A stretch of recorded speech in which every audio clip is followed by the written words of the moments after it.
கட்டுற கம்பில இருந்து அடிக்கிற ஆணி வரைக்கும் எல்லாம் குவாலிட்டியா இருக்கணும்ல. பிரகாஷ் போன்றவர்களுக்காகவே ஜிபிஆரின் டிஎம்டி கம்பிகள். மதுரையில் வாக்கு எந்திரங்கள் வைக்கப்பட்ட அறையில் சிசிடிவி பழுதான நிலையில் ஆட்சியர் நேரில் ஆய்வு நடத்தினார். மதுரை நாடாளுமன்ற தொகுதிக்குட்பட்ட வாக்கு இயந்திரங்கள் மருத்துவக் கல்லூரி பாதுகாப்பு அறையில் வைக்கப்பட்டுள்ளது. கல்லூரி வளாகம் முழுவதிலும் 306க்கும் மேற்பட்ட சிசிடிவி கேமராக்கள் மூலம் கண்காணிக்கப்பட்டு வருவதுடன் சிசிடிவி காட்சிகள் திரையிலும் திரையிடப்படுகிறது. இதனிடையே சர்வர் கோளாறு காரணமாக சிசிடிவிகள் செயலிழந்தன. இதனையடுத்து வாக்கு எண்ணும் மையத்தில் மதுரை ஆட்சியர் சங்கீதா, மாநகர காவல் ஆணையர் லோகநாதன், வடக்கு காவல் துணை ஆணையர் மதுக்குமாரி ஆகியோர் ஆய்வு நடத்தினர். பின்னர் தொழில்நுட்ப கோளாறு சரி செய்யப்பட்டு 2 மணி நேரத்திற்கு பிறகு செயலிழந்த சிசிடிவி கேமராக்கள் மீண்டும் பயன்பாட்டுக்கு கொண்டு வரப்பட்டன.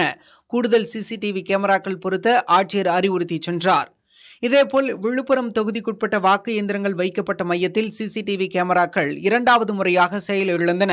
இடி தாக்கியதால் ஏற்பட்ட மின் பழுது காரணமாக சிசிடிவி செயலிழந்ததாகவும் உடனே பழுது நீக்கப்பட்டு அவை செயல்பாட்டுக்கு கொண்டு வரப்பட்டதாகவும் மாவட்ட தேர்தல் அலுவலர் பழனி தெரிவித்துள்ளார். கட்டுற கம்பில இருந்து அடிக்கிற ஆணி வரைக்கும் எல்லாம் குவாலிட்டியா இருக்கணும்ல. பிரகாஷ் போன்றவர்களுக்காகவே ஜிபிஆரின் டிஎம்டி கம்பிகள்.